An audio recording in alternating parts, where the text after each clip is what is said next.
Hi friends, max మన Kannada super star Kichcha Sudeep గారు main lead చేసినటువంటి ఈ మూవీ పాన్ ఇండియా లెవెల్లో ఆ లాంగ్వేజెస్లో థియేటర్స్లో అయితే ఆల్రెడీ రిలీజ్ అయింది. ఇప్పుడైతే మనకు G5 OTTలో అయితే స్ట్రీమ్ అవుతోంది. ఇక్కడ నుంచి మనం తెలుగులో మూవీని అయితే చూడొచ్చు. సో ఈ మూవీ రిలీజ్ అవ్వక ముందు ఈ సినిమా వచ్చేసి మన రవితేజ గారు నటించినటువంటి క్రాక్ మూవీ డబ్బింగ్ అనేసి చెప్పారు. కానీ మూవీ అయితే చూసిన తర్వాత ఆ మూవీకి ఈ మూవీకి అసలు ఏమాత్రం సంబంధమే లేదు. సో మనకు మూవీ ఎలా ఉంది అంటే, సో ఈ మూవీ వచ్చేసి ఒక పక్కా యాక్షన్ థ్రిల్లర్ అని చెప్పచ్చు. ఒక నైట్లో జరిగేటటువంటి కొన్ని ఇన్సిడెంట్స్ని తీసుకొని ఒక స్టోరీగా రాసుకొని డైరెక్టర్ దీన్ని మూవీగా అయితే తీసాడని చెప్పచ్చు. సో ఇటువంటి ఒక స్టోరీ లైన్తో ఆల్రెడీ మనకు ఒక మూవీ అనేది వచ్చి సూపర్ హిట్ అయింది. ఆ మూవీ ఏంటి అనేది కూడా నేను మీకు చెప్తాను. సో ఇప్పుడు మనకు ఈ యొక్క మ్యాక్స్ మూవీ స్టోరీ ఏంటి అనేది కనుక చూసుకున్నట్లయితే, ఇందులో హీరో మన కిచ్చా సుదీప్ గారు ఒక పోలీస్ ఆఫీసర్ అనమాట. ఈయన ఒక చాలా సిన్సియర్ పోలీస్ ఆఫీసరు. అందువల్ల ఈయన చాలా ట్రాన్స్ఫర్లు అనేటివి సస్పెండ్లు అనేటివి అవుతూ ఉంటాయి ఆయనకి. ఆ విధంగా ఒకసారి సస్పెండ్ అయ్యేసి ఆయన తిరిగి డ్యూటీలో జాయిన్ అయ్యేటప్పుడు ఒక ప్రాబ్లం అనేది జరుగుతుంది. కొంతమంది ఆకతాయిలు వచ్చేసి ఒక పోలీస్ ఆఫీసర్ని, లేడీస్ పోలీస్ ఆఫీసర్ని ఏడిపిస్తారనమాట. వాళ్ళని తీసుకొచ్చేసి సెల్లులో వేస్తాడు. సెల్లులో వేసిన తర్వాత అక్కడ కొన్ని ఇన్సిడెంట్స్ జరిగి వాళ్ళిద్దరూ చనిపోతారు. వాళ్ళిద్దరూ ఎవరంటే మినిస్టర్స్ కొడుకులు అనమాట వాళ్ళిద్దరూ. సో వీళ్ళిద్దరూ ఇక్కడ పోలీస్ స్టేషన్లో చనిపోయారు అన్న విషయం కనుక బయటికి వచ్చినట్లయితే, ఆ పోలీస్ స్టేషన్లో ఉన్నటువంటి పోలీస్ వాళ్ళతో పాటు వాళ్ళ ఫ్యామిలీస్ కూడా చాలా ప్రాబ్లమ్స్ అవుతాయని చెప్పేసి వాళ్ళందరూ భయపడుతూ ఉంటారు. అప్పుడే మన హీరో వచ్చేసి ఒక ప్లాన్ అనేది వేస్తాడనమాట.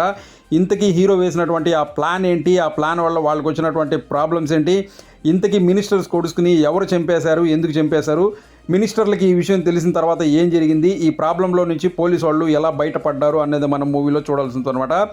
ఈ స్టోరీ అంతా కూడా మనకు జస్ట్ వన్ నైట్లో జరిగే విధంగా అయితే మనకు డైరెక్టర్ ఒక మంచి స్క్రీన్ ప్లే రాసుకొని చూపించాడని చెప్పొచ్చు. సో ఇదే స్టోరీ లైన్తో మనకు ఇంకొక సినిమా కూడా వచ్చి సూపర్ హిట్ అయిందని చెప్పాను కదా, అది వచ్చేసి మన కార్తీ గారు హీరోగా లోకేష్ కనకరాజు గారు డైరెక్ట్ చేసినటువంటి ఖైదీ అనే సినిమా. అది కూడా మనకు సేమ్ ఇదే విధంగా వన్ నైట్లో అయితే జరుగుతుంది. అక్కడ కూడా మనకు సేమ్ ఇదే విధంగా ఉంటుంది. ఈ మూవీ చూస్తున్నప్పుడు కూడా మనకు అక్కడక్కడ ఈ యొక్క ఖైదీ ఛాయలు అనేటివి కనిపిస్తాయి. అయినా కూడా సరే మనకు మ్యాక్స్ అనేది ఎక్కడ కొంచెం కూడా బోర్ కొట్టకుండా చాలా సూపర్గా తీశారని చెప్పొచ్చు డైరెక్టర్. సో ఇటువంటి ఒక స్టోరీ అనేది రాసుకున్నప్పుడు దాంట్లో మనకు మెయిన్గా కావాల్సింది ఒక గ్రిప్పింగ్ స్క్రీన్ ప్లే కావాల్సి ఉంటుంది. ఆ స్క్రీన్ ప్లే మాత్రం దీంట్లో చాలా నీట్గా మెయింటైన్ చేశాడని చెప్పొచ్చు డైరెక్టర్. సో ఫస్ట్ షాట్ చూసినప్పుడు నాకు హీరో ఇంట్రడక్షన్ ఇచ్చినప్పుడు అక్కడ కొంచెం ఓవర్ అవుతుందేమో అనేసి అనిపించింది నాకు. కానీ మనకు మూవీ ఎండింగ్కి వచ్చేసరికి ఆ షాట్ అక్కడ ఆ విధంగా ఎందుకు పెట్టాల్సి వచ్చింది అని చెప్పేసి మనకు ఎండ్కి వచ్చేసరికి ఒక క్లారిటీ అనేది వస్తుందన్నమాట. ఆ విధంగా డైరెక్టర్ మనకు చాలా నీట్గా స్క్రీన్ ప్లే అనేది రాసుకొని నీట్గా చూపించాడని చెప్పొచ్చు. ఫస్ట్ హాఫ్ కనుక చూసుకున్నట్లయితే మనకు జస్ట్ 1 అవర్ అయితే రన్ టైం ఉంటుంది, కొంచెం స్లో అనేది ఉంటుంది. సెకండ్ హాఫ్కి వచ్చేసరికి అది కూడా 1 అవరే రన్ టైం ఉంటుంది. కాకపోతే చాలా గ్రిప్పింగ్గా ఉంటుంది, చాలా ఫాస్ట్గా వెళ్తుంది సెకండ్ హాఫ్ అనేది. సో మూవీ చూస్తున్నంతసేపు మనకు ఎక్కడ ఒక చిన్న బిట్ కూడా వేస్ట్ అనేది అనిపించదు అనమాట. ఆ విధంగా అయితే ఉంటుంది. ఎండ్కి వచ్చేసరికి కూడా మనకు ఒక మంచి క్లైమాక్స్ అనేది వచ్చిందనేసి అనిపిస్తుంది. ఆ విధంగా అయితే ఉంటుంది.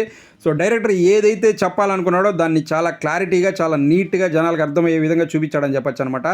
సో నెక్స్ట్ యాక్టర్స్ పర్ఫార్మెన్స్ గురించి మాట్లాడుకున్నట్లయితే, కిచ్చా సుదీప్ గారు యాక్షన్ సీన్స్ని ఏ విధంగా ఆయన చేస్తారని చెప్పేసి మనకు తెలుసు. ఈ మూవీలో కూడా యాక్షన్ని ఎరగదీశారని చెప్పొచ్చు.